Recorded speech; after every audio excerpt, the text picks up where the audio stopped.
तो आइए इस वीडियो में हम लोग देखने वाले हैं ग्रुप नंबर 15 और 16 के कुछ प्रीवियस ईयर क्वेश्चन जिनके अंदर बच्चों को डाउट्स थे या फिर उनको एक्सप्लेनेशन के अंदर कुछ दिक्कतें आ रही थी। तो देखिए जरा फर्स्ट क्वेश्चन के अंदर क्या क्या रखा है। Explain the following situation in the structure of HNO3 the NO bond. हमसे बात कर रहा है कि HNO3 के अंदर जो NO बॉन्ड है दैट इज 121 पिकोमीटर लॉन्ग, वो कैसा है हमारे पास, छोटा है as compare to NOH bond. मतलब कि देख पा रहे हो कि क्वेश्चन के अंदर हमसे कहा गया है कि एक बॉन्ड है NO बॉन्ड और एक बॉन्ड है NOH बॉन्ड। अब हमसे कहा गया है कि NO बॉन्ड जो है वो छोटा है as compare to NOH bond, लेकिन दोनों के दोनों जो बॉन्ड है वो बने हुए हैं नाइट्रोजन और ऑक्सीजन के बीच में। तो ये छोटे और बड़े का अंतर कैसे आया। अब यहां पर एक बात ध्यान रखना, जब भी दो देखो दो क्वेश्चन फिक्स्ड है। अगर तुम्हारे को कहा जाए भैया कि बॉन्ड लेंथ छोटी है बड़ी है या फिर उसके अंदर कुछ चेंज है, अब ऐसा क्यों है, तो बॉन्ड लेंथ के अंदर जब भी क्वेश्चन आए तो उसका मोस्ट प्रॉब्ली आंसर जो होएगा वो होएगा resonance. Most probably answer resonance ही होने वाला है।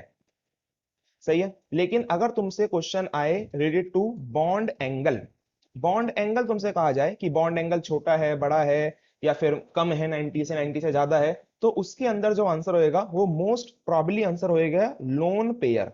सही है, समझ में आ गया। तो इन दो पॉइंट्स को ध्यान रखना क्योंकि तुम्हारे पास आंसर लिखने को नहीं आएगा, तुम्हारे पास आंसर अब ऑप्शन वाले आने वाले हैं, एमसीक्यू। सो जिस एमसीक्यू के ऑप्शन के अंदर रेजोनेंस हो या फिर लोन पेयर हो वही उनके आंसर होने वाले हैं। लेकिन देखो अब हम लोगों की अगर बात करी जा रही है HNO3 की, तो पहले HNO3 की स्ट्रक्चर बनाकर देख लेते हैं। That is nitrogen, outer most में 5 इलेक्ट्रॉन। अब जितने हाइड्रोजन है उतने क्या बनेंगे, OH बॉन्ड। तो ये रहा एक OH बॉन्ड। तो एक तो बॉन्ड हमारे पास हो गया ये वाला जिसकी क्वेश्चन में बात कर रहे हैं, और फिर उसके बाद अब हमको बैलेंस करने हैं दो ऑक्सीजन। तो ये हो गया एक ऑक्सीजन और ये चला गया हमारे पास एक डेटिव बॉन्ड। सही है। अब किसी बच्चे ने इसको बनाया इस तरीके से, लेकिन अगर वहीं पे कोई और बच्चा आया और उसने इस HNO3 के स्ट्रक्चर को कुछ बना दिया इस तरीके से, तो क्या वो गलत हो जाएगा, बिल्कुल नहीं। देख लो दोनों के दोनों स्ट्रक्चर में केवल डिफरेंस किस चीज का है, डिफरेंस है इन बॉन्ड्स की रोटेशन का, कि एक बार डेटिव बॉन्ड बन गया नीचे से और एक बार बन गया ऊपर से, और इसी रोटेशन को या फिर इसी इलेक्ट्रॉन पेयर के रेवोल्यूशन को हम लोग क्या कहते हैं, इसे कहते हैं हम लोग रेजोनेंस। सही है भाई, इसे कहते हैं हम लोग रेजोनेंस कहते हैं। इसका मतलब जितने भी NO बॉन्ड हैं उनमें क्या हो रहा है, रेजोनेंस। अब या तो देखो जिन लोगों को रेजोनेंस नहीं मालूम उनके लिए ये एक्सप्लेनेशन परफेक्ट है कि भैया बॉन्ड घुमाते जाइए और रेजोनेंस होता जाएगा। वरना अगर तुम लोगों को सीरियसली देखना है कि रेजोनेंस हुआ कैसे, तो फिर वो रेजोनेंस जो हुआ है वो हुआ है इसके लोन पेयर की वजह से। जो ऑक्सीजन के पास लोन पेयर थे वो क्या हो गए, रोटेट हो गए, मतलब कि लोन पेयर। और यहाँ पर जो डबल बॉन्ड है दैट इज ऑक्सीजन का लोन पेयर, और ये वाले जो डबल बॉन्ड है ये दोनों क्या है, ऑल्टरनेट पोजीशन पे। तो जब भी पॉजिटिव चार्ज या फिर नेगेटिव चार्ज या फिर लोन पेयर क्या होते हैं, ऑल्टरनेट पोजीशन पे होते हैं, किसके साथ, डबल बॉन्ड के साथ, तो उनमें क्या होती है, शिफ्टिंग हो जाती है। So that is known as resonance. तो इस लोन पेयर की वजह से क्या हो चुका है, यहाँ पर रेजोनेंस हो चुका है। तो अगर तुम इसका बनाओगे रेजोनेंस हाइब्रिड तो वो बनेगा कुछ इस तरीके का।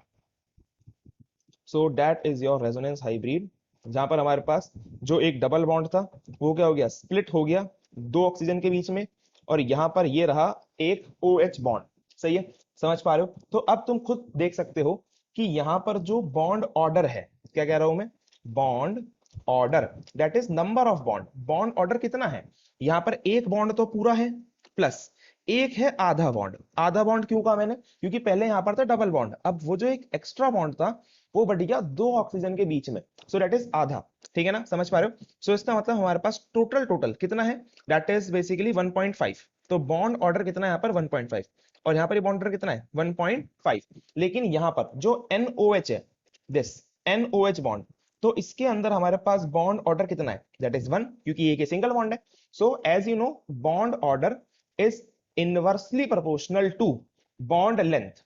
सही है, सिंपल फंडा है। Bond order is inversely proportional to bond length. मतलब कि तुम लोग कह सकते हो कि अगर हमारे पास एक सिंगल बॉन्ड है, एक डबल बॉन्ड है और एक ट्रिपल बॉन्ड है, तो इसका मतलब क्या हो रहा है कि ऊपर से नीचे जाने पर that is single bond, double bond, triple bond, तो यहां पर क्या हो रहा है, बॉन्ड ऑर्डर बढ़ रहा है, लेकिन बॉन्ड लेंथ क्या हो रही है, डिक्रीज हो रही है। तो bond order is inversely proportional to bond length. तो हम लोग कह सकते हैं कि जिसका बॉन्ड ऑर्डर ज्यादा उसकी बॉन्ड लेंथ कम।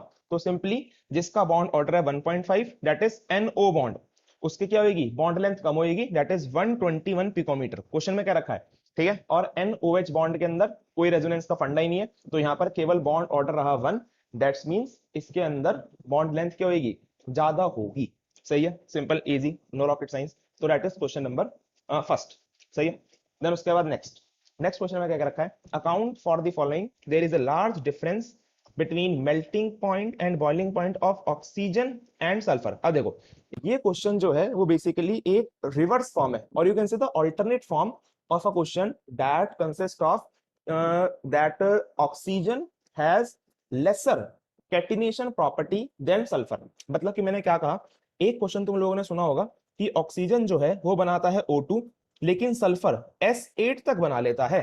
अब ऐसा क्यों होता है, ठीक है ना। अब उसी का एक वे है ये, मतलब कि उसी के अंदर से निकला हुआ क्वेश्चन है कि ऑक्सीजन जो है उसके अंदर मेल्टिंग पॉइंट क्या होता है, कम होता है, लेकिन एस सल्फर का मेल्टिंग पॉइंट होता है ज्यादा। अब पहले तो इसका डायरेक्ट आंसर सुन लो कि सिंपल सी बात है कि अगर ऑक्सीजन O2 बनाएगा, इसके अंदर मॉलिक्यूल्स है कम, और अगर कम मॉलिक्यूल्स हैं तो इसके अंदर होगी हमारे पास वीक वेंडरवॉल फोर्सेस, ठीक है ना। इसके अंदर क्या होगी, हमारे पास वीक वेंडरवॉल फोर्सेस होने वाली है।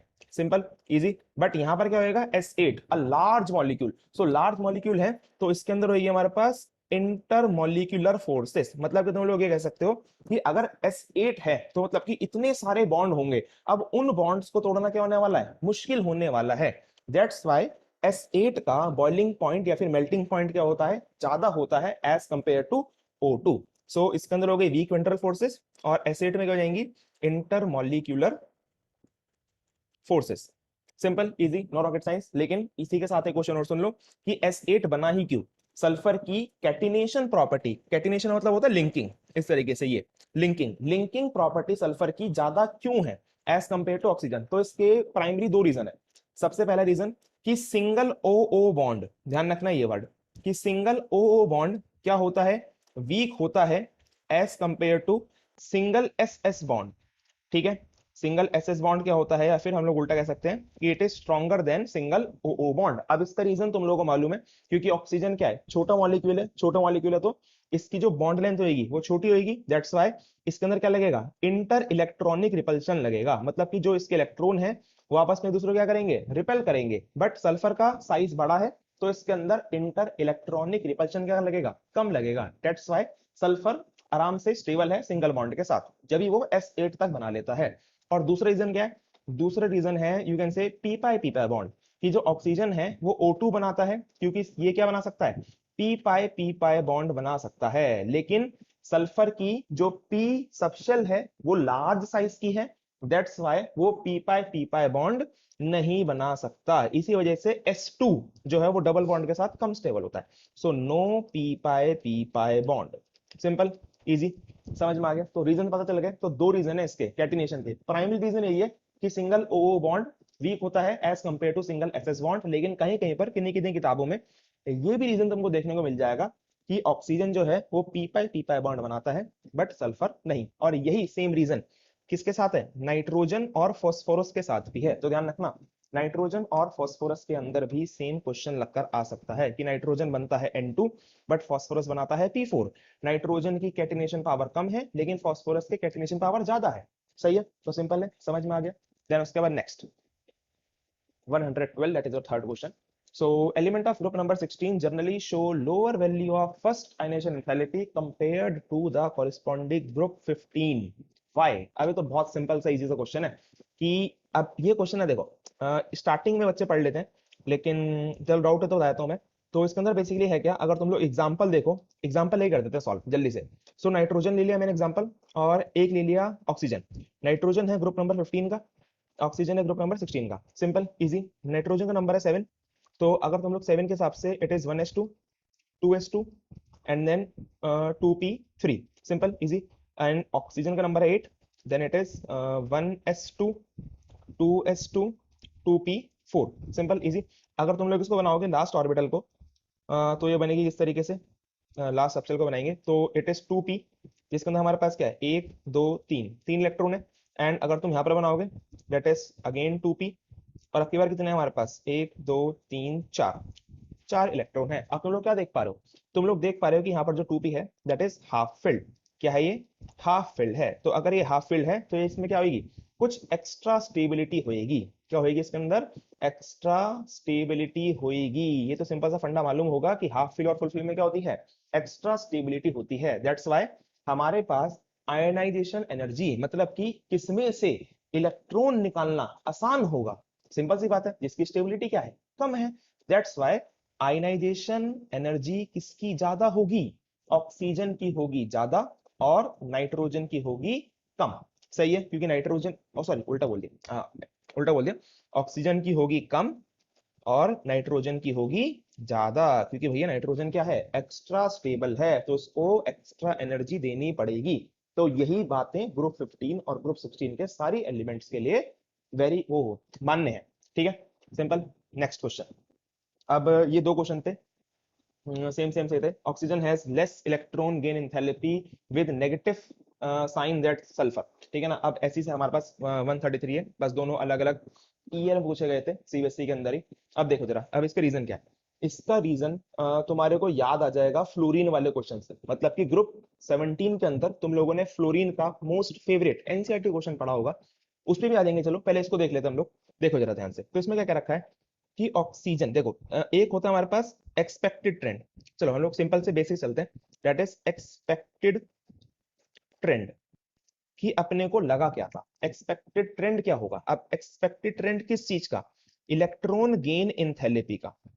क्या होना चाहिए था? कि ऊपर से नीचे जाते वक्त किसके अंदर? ग्रुप नंबर 16 के अंदर, that is oxygen, sulphur, selenium, tellurium and polonium. ऊपर से नीचे जाने पर साइज क्या हो रहा है? इंक्रीज हो रहा है। तो अगर साइज इंक्रीज हो रहा है तो इलेक्ट्रॉन गेन एंथैल्पी की वैल्यू क्या होगी? ऑटोमेटिकली डिक्रीज होगी। सही है ना। तो ऊपर से नीचे आने पर इलेक्ट्रॉन गेन एंथैल्पी होगी डिक्रीज। तो इसका मतलब सबसे ज्यादा एनर्जी किस में निकलनी चाहिए थी? ऑक्सीजन में निकलनी चाहिए थी, then sulphur, then selenium, then tellurium, then polonium. ये अपने को लगा था, दैट इज एक्सपेक्टेड ट्रेंड। लेकिन असलियत में ऐसा नहीं होता। क्यों नहीं होता? अब जो एक्सेप्शन आता है, ध्यान रखना, जो एक्सेप्शन आता है वो आता है केवल और केवल ऑक्सीजन और सल्फर के अंदर। अब देखना एक्सेप्शन क्या आता है, कि सबको लगा था कि ऑक्सीजन छोटा सा मॉलिक्यूल है, तो इनकमिंग इलेक्ट्रॉन जब ऑक्सीजन के अंदर, जिसके आउटर मोस्ट में 6 इलेक्ट्रॉन है, तो जब बाहर का एक इलेक्ट्रॉन इसमें एंटर करेगा तो ये काफी ज्यादा एनर्जी रिलीज करेगा। लेकिन सल्फर, जिसका साइज थोड़ा सा बड़ा है, ठीक है ना, उसके अंदर क्या होएगा? हमारे पास इनकमिंग इलेक्ट्रॉन आएगा तो, लेकिन थोड़ा ये कम एनर्जी रिलीज करेगा। सबको ऐसा लगा था, ठीक है ना। इलेक्ट्रॉन गेन एंथैल्पी इसीलिए ऑक्सीजन की ज्यादा होनी चाहिए थी, सल्फर की होनी चाहिए थी कम। लेकिन ऐसा नहीं हुआ। क्यों नहीं हुआ? क्योंकि ऑक्सीजन का साइज हद से ज्यादा छोटा है। दैट मीन्स जो इनकमिंग इलेक्ट्रॉन था उसके लिए जगह ही नहीं है, कि वो भैया आए तो आए कहां। समझ रहे हो? जो इसकी शेल है उसके अंदर जगह ही नहीं है कि इलेक्ट्रॉन आएगा। अंदर वाले जो इलेक्ट्रॉन बैठे हुए हैं वो परेशान है पहले से ही, कि हमारे जो शेल है उसका साइज इतना छोटा है, ऑक्सीजन का इतना छोटा है कि हम ही एडजस्ट नहीं हो पा रहे। तू कहां से एडजस्ट हो जाएगा? लेकिन हम तो हैं ढीठ, तो हम क्या करेंगे? इसको समझाएंगे। समझाने का मतलब इसको गरमाई में समझाएंगे कि हाँ भाई साहब आप थोड़ा समझिए, आप हीट वीट लीजिए और इसको आने दीजिए, कोई दिक्कत नहीं है। तो हम क्या करेंगे? इसको हीट देंगे और हीट देने के बाद इसके जो इलेक्ट्रॉन है उनको साइड करेंगे। मतलब कि तू भाई थोड़ा पीछे हो जा, तू थोड़ा शिफ्ट हो जा, अंदर वाले जो बाहर से इलेक्ट्रॉन आ रहा है उसको आने दे। तो जब इलेक्ट्रॉन क्या होगा? एंटर हो जाएगा और उसके बाद कुछ एनर्जी निकल जाएगी। ठीक है ना। क्या हो जाएगी? उसके बाद कुछ एनर्जी निकल जाएगी। लेकिन सल्फर में अपने को समझाना ही नहीं पड़ा, ये ऑलरेडी समझदार है, इनके पास काफी जगह है, साइज बड़ा है तो उसके पास क्या है? काफी जगह है। तो बाहर वाला इलेक्ट्रॉन आराम से अंदर आ जाएगा और ये क्या करेगा? एनर्जी निकाल देगा। तो अब दोनों में देखिए, भले ही मैंने कहा कि ये वाली जो एनर्जी है, मान लो ये जो एनर्जी निकली है, ये निकली है इसके अंदर 15 जूल। कितनी निकली है इसके अंदर? 15 जूल एनर्जी निकली है। बहुत ज्यादा है, बहुत ज्यादा है, माइनस में, ठीक है ना, माइनस में क्योंकि निकल रही है 15 जूल एनर्जी। लेकिन यहां पर जो एनर्जी है वो थोड़ी कम निकली है, -10 जूल। सपोज करिए -10 जूल निकली है। अब तुमको क्या लगा कि भैया बिल्कुल सही बात है, इसमें ज्यादा निकलनी चाहिए, इसमें कम निकलनी चाहिए। तो इसकी वजह से तो आपका जो एक्सपेक्टेड ट्रेंड है वही सही है, क्योंकि ज्यादा एनर्जी किसमें निकल रही है? ऑक्सीजन में, सल्फर में कम निकल रही है। लेकिन जो हमारी इलेक्ट्रॉन गेन एंथैल्पी होती है वो होती है नेट एनर्जी। मतलब कि तुम्हारी पूरी प्रोसेस में क्या एनर्जी लगी है। अगर तुमने ये वाली एनर्जी छोड़ दी जो तुमको समझाने में लगी है तो भैया वो हो जाएगा गलत। मतलब कि तुमको समझाने के अंदर ही कि भैया ऑक्सीजन समझ जाओ, इसी के अंदर ही तुमने मान लो 7 जूल प्लस 7 जूल एनर्जी बर्बाद कर दी, कि पहले ही ऑक्सीजन को समझाने के अंदर हम लोग +7 जूल दे चुके हैं। तो overall electron gain enthalpy oxygen की कितनी हो जाएगी, -15 + 7 दैट इज -8 जूल। फंडा समझ में आ रहा है या नहीं आ रहा? -8 जूल। तो आप देख रहे हो इसकी ओवरऑल कितनी है सल्फर की। क्या इसको समझाने में अपने को एनर्जी देनी पड़ी? नहीं देनी पड़ी भैया, ये तो पहले से समझदार था क्योंकि इसका साइज बड़ा है। तो इसका मतलब इसकी इलेक्ट्रॉन गेन इंथैलेपी है -10 जूल। तो आप देख रहे हो किसकी ज्यादा हो गई, इलेक्ट्रॉन गेन इंथैलेपी हो गई सल्फर की ज्यादा। सही है, समझ में आ गया, इजी। सो हमारे पास जो रियल ट्रेंड जाएगा that is known as real trend. ध्यान रखना, कभी कभार डायरेक्टली ट्रेंड पे भी क्वेश्चन आ जाते हैं, और अब तो एमसीक्यू वैसी है तो डायरेक्टली कह देगा कि इनको अरेंज करके दो अकॉर्डिंग टू देयर ट्रेंड, तो ऐसे ही उल्टा पुल्टा अरेंज करके दे देगा। तो ध्यान रखना रियल ट्रेंड क्या होएगा, सबसे ज्यादा रहेगी सल्फर की, ऑक्सीजन की थोड़ी सी कम हो गई, तो ऑक्सीजन आ गया है सेकंड नंबर पे। ठीक है, so that is your real trend, tellurium and then polonium. I hope तुम लोगों को समझ में आया होगा। अब यही जो फंडा है वो किसके लिए जाता है, क्लोरीन, फ्लोरीन, ब्रोमीन, आयोडीन के लिए भी जाता है। ध्यान रखना ग्रुप नंबर 17 का सेम क्वेश्चन है, तो हम आपको करा देते हैं। तो एक्सपेक्टेड ट्रेंड जो होता है ग्रुप नंबर 17 में वो क्या होता है, फ्लोरीन सबसे ज्यादा एनर्जी निकालेगा ऐसा सबको लगता है, chlorine, then bromine, then iodine. लेकिन ऐसा नहीं हुआ, फ्लोरीन अगेन छोटू सा एलिमेंट है, तो उसके अंदर क्या करना पड़ेगा, अपने को समझाना पड़ेगा कि भाई समझ जाओ, थोड़ा समझदार बनो, आने दो इलेक्ट्रॉन को, और आने के बाद जो एनर्जी निकलेगी फिर हम जब नेट एनर्जी निकालेंगे वो क्या हो जाएगी, कम हो जाएगी। सो इसी वजह से जो रियल ट्रेंड होता है वो जाता है chlorine, then fluorine, then bromine, then iodine. सही है, तो ये है तुम्हारे पास ग्रुप नंबर 17 का एक और शानदार सा क्वेश्चन। तो ये एनसीईआरटी में उपलब्ध है। ठीक है ना, तुम लोग ये तो पढ़ के आए, लेकिन ये शायद एनसीईआरटी के अंदर कंसेप्ट तो है लेकिन क्वेश्चन नहीं है। सही है, इजी, नो रॉकेट साइंस। तो ये हो गया ग्रुप नंबर ये क्वेश्चन, सिंपल। देन उसके बाद देखिए आगे नेक्स्ट पे चलते हैं। Give reason for the following, oxygen molecule has formula O2 while sulphur has S8। कराने की शायद जरूरत नहीं है क्योंकि जस्ट अभी हम लोग कर कर आए हैं। सही है, अभी हम लोग कर कर आए हैं। देन उसके बाद नेक्स्ट देखते हैं second part, H2S is less acidic then H2TE। अब ये तो बड़ा सिंपल सा क्वेश्चन है कि H2S जो है वो लेस एसिडिक है देन H2TE। अब तुमको मालूम है, क्या मालूम है, कि ग्रुप नंबर 16 में ऊपर से नीचे जाने पर oxygen, sulphur, selenium, tellurium and polonium, ऊपर से नीचे जाने पर साइज क्या होता है, बड़ा होता है। इसका मतलब जो सल्फर होएगा H2S वो होएगा मान लो इतना बड़ा, ये रहा उसका बॉन्ड लेंथ, और ये रहा हमारे पास H2S। अब जो H2TE होएगा उसकी बॉन्ड लेंथ क्या होगी, इतनी ज्यादा बड़ी होगी, क्योंकि भैया साइज बड़ा है ना, तो बॉन्ड लेंथ क्या होगी, ऑटोमेटिकली बड़ी होगी। अब खुद सोच के देखो किसको तोड़ना आसान है। सिंपल सा आंसर क्या आएगा कि भैया H2TE को तोड़ना आसान है। तो यहां पर अगर ये बॉन्ड टूटा, ये बॉन्ड टूटा, तो इसने क्या निकाला, हाइड्रोजन निकाला। अब जो कंपाउंड्स हाइड्रोजन निकालते हैं उन्हें हम क्या कहते हैं, एसिड कहते हैं। तो सिंपल आंसर क्या हो गया, due to short bond length या फिर due to high bond dissociation enthalpy, H2S is less acidic. सही है, सिंपल। नेक्स्ट नेक्स्ट क्वेश्चन पे आते हैं। Account the following, concentrated sulphuric acid has charring action on carbohydrates. अभी देखो, अभी बड़ा सिंपल सा क्वेश्चन है कि अगर तुम लोगों को ये पता है कि चेरिंग क्या होती है तो तुम इस क्वेश्चन का जवाब दे सकते हो। और चेरिंग जो वर्ड है वो एनसीईआरटी के अंदर बहुत ही अच्छे से उन्होंने इंपॉर्टेंट मार्कर कर दे रखा है कि भैया एक रिएक्शन होती है that is known as charring of sugar. ठीक है ना, ये रहा हमारे पास शुगर C12H22O11। अब इसके अंदर हम लोग डाल देंगे H2SO4, ये रहा H2SO4। H2SO4 को हम लोग क्या कहते हैं, it is a best, you can से बेस्ट। ठीक है ना, गुड कहते हैं लेकिन हम लोग कहेंगे best. It is a best reducing dehydrating agent. क्या है ये, बेस्ट डिहाइड्रेटिंग एजेंट है। डिहाइड्रेटिंग एजेंट का मतलब कि ये सब में से पानी निकाल देता है। ठीक है ना, इसको कुछ नहीं करना, इसका काम क्या है, इसका काम है केवल पानी निकालना, अपने को तो बस पानी निकालने का। तो मतलब कि जितने भी हमारे पास शुगर में क्या थे, पानी थे, दैट इज दिस, देख रहे हो ये रहे पानी। कितने पानी है, ये हमारे पास 11 पानी। तो इसने क्या करा, 11 के 11 पानी चीनी में से निकाल दिए, और बचा क्या, बचा हमारे पास केवल 12 कार्बन। सो इसी को कहते हैं हम लोग चेयरिंग ऑफ शुगर। अब चेयरिंग में तुमने करा क्या, तुमने निकाला पानी, ठीक है, समझ में आ गया। तो वही है हमारे पास carbohydrates, basically sugar is example of carbohydrate, ठीक है ना। तो सिंपली यहाँ पर चेयरिंग ऑफ शुगर ही तुमसे पूछी गई थी, ध्यान रखना। इसमें दो पार्ट कवर हो गए। अब यही जो पार्ट है यही आते हैं असर्शन रीजन के अंदर। बच्चे बड़े परेशान होते हैं कि भैया असर्शन रीजन में कैसे क्वेश्चन आएंगे, तो भैया यही क्वेश्चन आते हैं तुम्हारे पास। असर्शन जो है वो क्या हो जाएगा कि H2SO4 इज नहीं, बेसिकली क्वेश्चन क्या आएगा कि H2SO4 releases all water molecule from sugar. अब रीजन क्या आ जाएगा, रीजन आ जाएगा H2SO4 is a best dehydrating agent, सही है, या फिर H2SO4 shows charring action on carbohydrates. तो बिल्कुल यही इसी तरीके से आता है असर्शन रीजन, कि असर्शन वो है और रीजन क्या है उसका कि H2SO4 है बेस्ट डिहाइड्रेटिंग एजेंट या फिर H2SO4 चेयरिंग एक्शन शो करता है।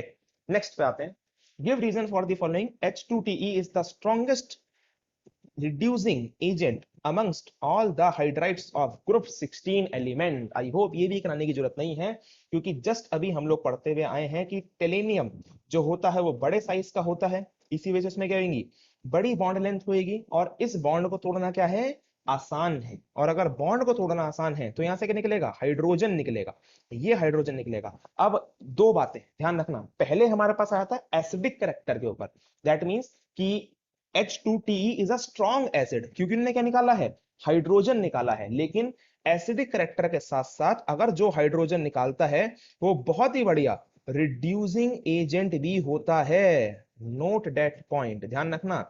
जब भी ऐसे क्वेश्चन आएंगे हाइड्राइड्स के ऊपर तो दो ही आएंगे, एक रिड्यूसिंग एजेंट का और एक एसिडिक करेक्टर का, सही है। अब एसिडिक करेक्टर, रिड्यूसिंग एजेंट, दोनों का आंसर सेम, क्योंकि बॉन्ड है बड़ा, जल्दी से हाइड्रोजन टूटेगा, सही है, हाइड्रोजन निकलेगा तो एसिडिक करेक्टर भी बढ़ाएगा और रिड्यूसिंग करेक्टर भी बढ़ाएगा। या फिर एक क्वेश्चन और आता है हाँ स्टेबिलिटी का, कि भैया ये कम स्टेबल है। अब सिंपल सी बात है, भैया जब बॉन्ड तुमने इतने बड़े कर दिए तो कहां से स्टेबिलिटी लेकर आओगे, स्टेबिलिटी आएगी ही नहीं। तो इसका मतलब क्या है कि अगर बॉन्ड बड़े हैं स्टेबिलिटी होगी कम और हाइड्रोजन निकलेगा जल्दी, और अगर हाइड्रोजन निकलना है जल्दी तो रिड्यूसिंग करेक्टर और एसिडिक करेक्टर दोनों क्या होने वाले हैं, इंक्रीज होने वाले हैं, सही है, सिंपल। यही तीनों क्वेश्चन, बेसिकली यही क्वेश्चन तीनों ग्रुप के अंदर है, 15 में भी, 16 में भी, 17 के अंदर भी, तो इसको ध्यान रखना, सही है।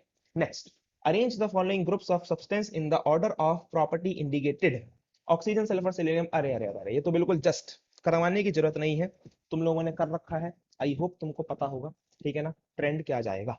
नेक्स्ट, अब ये तीन क्वेश्चन सेम सेम है, ठीक है ना। अब देख लो फॉर्म, देख लो, ये तीनों अलग अलग साल में आए हुए हैं, सही है। अब बस क्वेश्चन का वे चेंज हो जाता है, लेकिन तीनों का आंसर सेम होने वाला है, देखना जरा। और इसका आंसर आएगा तुम्हारे पास स्ट्रक्चर से, that is SF6 is inert towards hydrolysis, या फिर SF6 is kinetically N inert substance. देखना जरा, तो इसके अंदर हम कहना क्या चाह रहे हैं ये लोग कि SF6, ये रहा स्ट्रक्चर SF6 का, सल्फर आउटर मोस्ट में 6 इलेक्ट्रॉन होते हैं, और सिंपली जो इसकी स्ट्रक्चर बनेगी वो बनेगी इस तरीके से, ये आया फ्लोरीन, ये आया फ्लोरीन, ये आया फ्लोरीन, और ये रहा फ्लोरीन, चार तो एक प्लेन में, एक ऊपर और एक नीचे, ये रहा फ्लोरीन SF6 का स्ट्रक्चर। आपको सोच के देखिए कि अगर इसको पानी के साथ रिएक्ट करना है, हाइड्रोलाइसिस का मतलब पानी से रिएक्शन, तो पानी को क्या करना पड़ेगा, सल्फर तक पहुंचना पड़ेगा, पानी को क्या करना पड़ेगा, सल्फर तक पहुंचना पड़ेगा। लेकिन सल्फर के चारों तरफ बैठे हुए हैं बॉडीगार्ड, ठीक है, सल्फर के चारों तरफ क्या बैठे हुए हैं, बॉडीगार्ड बैठे हुए हैं, ये रे दिख रहे हैं बॉडीगार्ड। तो ये बॉडीगार्ड इसको पूरा घेर कर खड़े हुए हैं, ठीक है ना, क्या करके खड़े हुए हैं, पूरा घेर कर खड़े हुए हैं। तो ये जो पानी का मॉलिक्यूल है ये इस सल्फर तक पहुंच ही नहीं पाएगा, क्योंकि इसके चारों तरफ क्या है, बहुत ही भीड़ भाड़ है। तो इसी कंडीशन को हम लोग क्या कहते हैं, स्टेरिक इफेक्ट कहते हैं। क्या कहते हैं इसी कंडीशन को हम लोग, स्टेरिक इफेक्ट कहते हैं। So due to steric effect SF6 is kinetically inert, सही है, सिंपल। तो इन तीनों का यही आंसर है, due to steric effect. Next 150, मतलब कि next question, predict the shape and the arched angle 90 degree और मोर और less in the following case. H2SO3 double negative. अरे तो देखो सिंपली क्वेश्चन क्या कहना चाह रहे हैं कि भैया इसकी शेप बना के दिखा दो और एंगल बता दो SO के बीच में कि 90 से ज्यादा है 90 से कम है, ठीक है।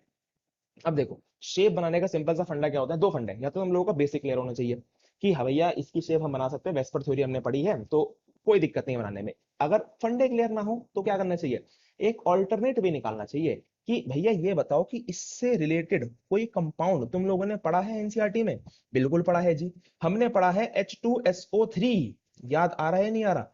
ऑक्सो एसिड्स ऑफ सल्फर में तुमने केवल 4 ऑक्सो एसिड्स पढ़े हैं, H2SO3, H2SO4, H2S2O7, H2S2O8, और चारों की जो स्ट्रक्चर है वो मोस्ट इंपॉर्टेंट है, चारों की स्ट्रक्चर लर्न करनी है। तो अगर तुम्हें इनकी स्ट्रक्चर याद है तो तुम लोग SO3 डबल नेगेटिव की स्ट्रक्चर क्या हो सकता है आसानी से बना सकते हो। देखो जरा, तो कैसे, पहले बना लो H2SO3 की स्ट्रक्चर। सल्फर का आउटर मोस्ट में 6 इलेक्ट्रॉन, जितने हाइड्रोजन है उतने क्या बनेंगे, OH बॉन्ड बनेंगे। तो एक ये रहा OH बॉन्ड और एक ये रहा OH बॉन्ड। ठीक है, यही फंडा है सबकी स्ट्रक्चर बनाने का, जितने हाइड्रोजन उतने OH बॉन्ड। देन उसके बाद कितने ऑक्सीजन बचे, केवल एक ऑक्सीजन। तो ये आया हमारे पास एक ऑक्सीजन, ये, और एक क्या बच गया हमारे पास, लोन पेयर। ठीक है, अब ये है हमारे पास स्ट्रक्चर किसकी, H2SO3 की। सही है, सिंपल है। अब हमारे को लेकिन स्ट्रक्चर H2SO3 की नहीं बनानी है, अपने को किसकी बनानी है, SO3 डबल नेगेटिव की। तो अब यहां पर देखना जरा, अगर तुम इस SO H2SO3 में से दो H प्लस निकाल दोगे और क्या बना दोगे, SO3 डबल नेगेटिव बना दोगे, तो क्या सही नहीं रहेगा, बिल्कुल सही रहेगा। इसका मतलब तुम्हें क्या करना है, केवल यहां से ये हाइड्रोजन गायब करने हैं, कर दिया हमने हाइड्रोजन गायब। और यहाँ पर क्या लगा दोगे, दो नेगेटिव चार्ज, ये आ गया हमारे पास एक नेगेटिव चार्ज और ये रहा दूसरा नेगेटिव चार्ज। सिंपल, बन गई हमारे पास स्ट्रक्चर किसकी, SO3 डबल नेगेटिव की। अब इसे थोड़ा सा हम करेक्ट कर लेते हैं। करेक्ट कैसे कर लेते हैं, हमारे पास टोटल कितनी चीजें हैं, मतलब कि कितने हमारे पास क्या है, इलेक्ट्रॉन पेयर हैं। कितने इलेक्ट्रॉन पेयर है हमारे पास, 4 इलेक्ट्रॉन पेयर हैं। कैसे कैसे, तीन तो है बॉन्ड पेयर, तीन तो है बॉन्ड पेयर, और एक क्या है, एक है लोन पेयर। तो 4 के हिसाब से जो शेप तुमको ध्यान में आनी चाहिए, that is known as tetrahedral shape, sorry geometry. ठीक है ना, क्या होगी वो, टेट्राहेड्रल होने वाली है। तो मतलब कि तुमको इसकी जो स्ट्रक्चर है, जो इसकी ज्योमेट्री है वो बनानी पड़ेगी एज सेम एज NH3। याद है सबको NH3 की स्ट्रक्चर कैसी होती है, जिनको याद नहीं है वो यहां पर देख लें। ये रही कुछ टेट्राहेड्रल इस तरीके से। अब अगर तुम इसकी शेप की बात करोगे तो शेप है इसकी पिरामिडल। सिंपल है, ठीक है ना, क्योंकि शेप में हम लोग लोन पेयर को नहीं देखते। तो अब ये आगे इसकी शेप, अब स्ट्रक्चर और यू कैन से ज्योमेट्री, ठीक है ना, कुछ भी कह लो। तो अब यहाँ पर अपने को बताना है, ये तो हो गया पहले पार्ट का आंसर। अब लेकिन अपने को एंगल भी पूछा है, एंगल कितना है। अब टेट्राहेड्रल में सबको मालूम है एंगल कितना जाता है, लगभग लगभग 107 डिग्री के आसपास इसका एंगल जाता है। तो यहाँ पर क्या आंसर आ जाएगा, it is greater than 90। 90 degree से क्या है, ये मोर है। ठीक है, समझ में आ गया, सिंपल 107 डिग्री जाता है टेट्राहेड्रल में एंगल, याद रखना इस पॉइंट को। चलिए जी next, give reason for the following, OF6 compound is not known. OF6 हमने आज तक पढ़ा ही नहीं, क्यों नहीं पढ़ा, क्योंकि सिंपल सी कहानी है भैया, OF6 बन ही नहीं सकता। क्यों नहीं बन सकता भैया, ये बताइए। क्या ऑक्सीजन के आउटर मोस्ट में 6 इलेक्ट्रॉन नहीं है, बिल्कुल है। तो 6 की 6 से शेयरिंग कर डालेगा, क्या दिक्कत है, अरे भैया दिक्कत है, बहुत बड़ी दिक्कत है। क्यों दिक्कत है, क्योंकि ऑक्सीजन का नंबर क्या होता है, 8 होता है। ठीक है ना, अब 8 के हिसाब से अगर तुम देखोगे so it is 1s2, 2s2, 2p4। सही है, सिंपल। लेकिन वहीं पर ही अगर तुम लोग एक और देखो कंपाउंड सल्फर, सल्फर का नंबर कितना होता है, 16। सही है, सल्फर नंबर कितना होता है, 16। अरे वो जा रब, देखिए तो सल्फर का नंबर है यहाँ पर 16, तो it is 1s2, 2s2, 2p6, then इसके बाद 3s2, 3p4। सही है, कूल, सिंपल। देन उसके बाद देखिए, अब दोनों के अंदर तुम लोग एक बात नोट कर पा रहे हो, वो क्या है कि हमारे पास ऑक्सीजन के अंदर है 2p सबशेल, लेकिन सल्फर के अंदर है 3p सबशेल। दैट मींस इसके जो आगे वाली सबशेल है, दैट इज 3d, ये इसको भी काम में ले सकता है फॉर बॉन्डिंग। ध्यान रखना, ये तुम लोग पढ़ चुके हो एनसीईआरटी के अंदर, that is known as vacant d orbital.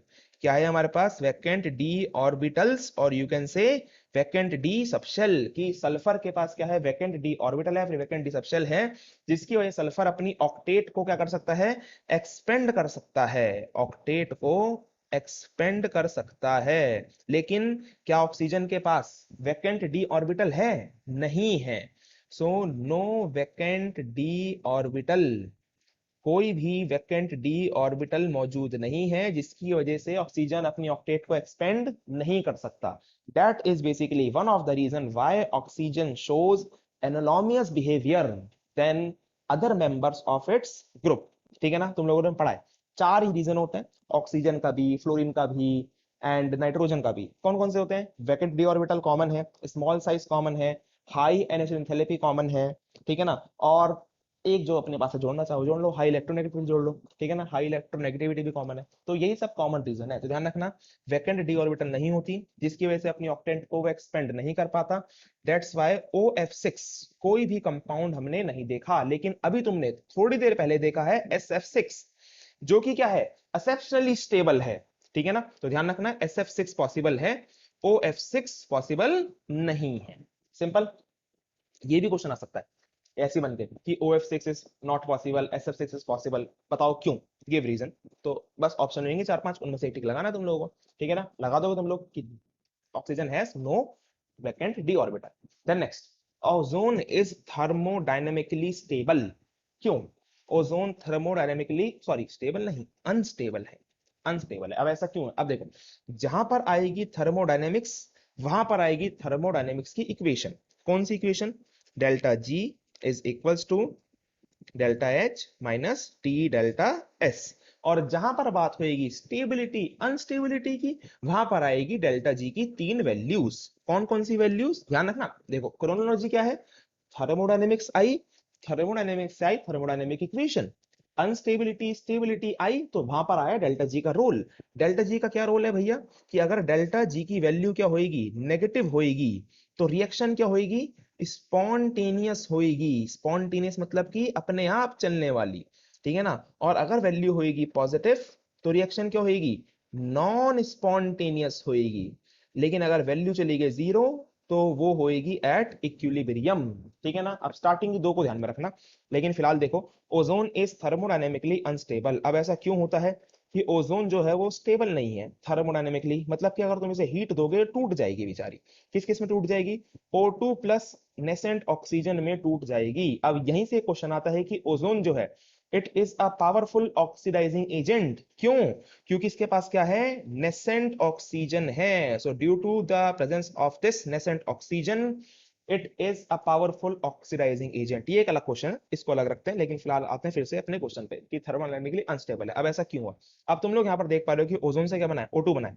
Ozone से क्या बना है, O2 बना है। तो जैसे ही ओजोन से O2 बना, यहाँ पर क्या हुई, एंट्रोफी, क्या बोल रहा हूं मैं, एंट्रोफी इंक्रीज हो गई। क्या हो गई? एंट्रोफी बढ़ गई, मतलब कि the ability to move randomly, और you can say the ability of randomness increases. Entropy का मतलब क्या होता है? एंट्रोफी का मतलब होता है एबिलिटी टू मूव रैंडमली। ठीक है ना, कितनी बार बता दिया, सही है ना। देखो जरा, तो अब जिन लोगों को नहीं पता वो भी एक छोटा सा यहाँ ध्यान रखना, ये हमारे पास सॉलिड, ये है लिक्विड और ये है गैस।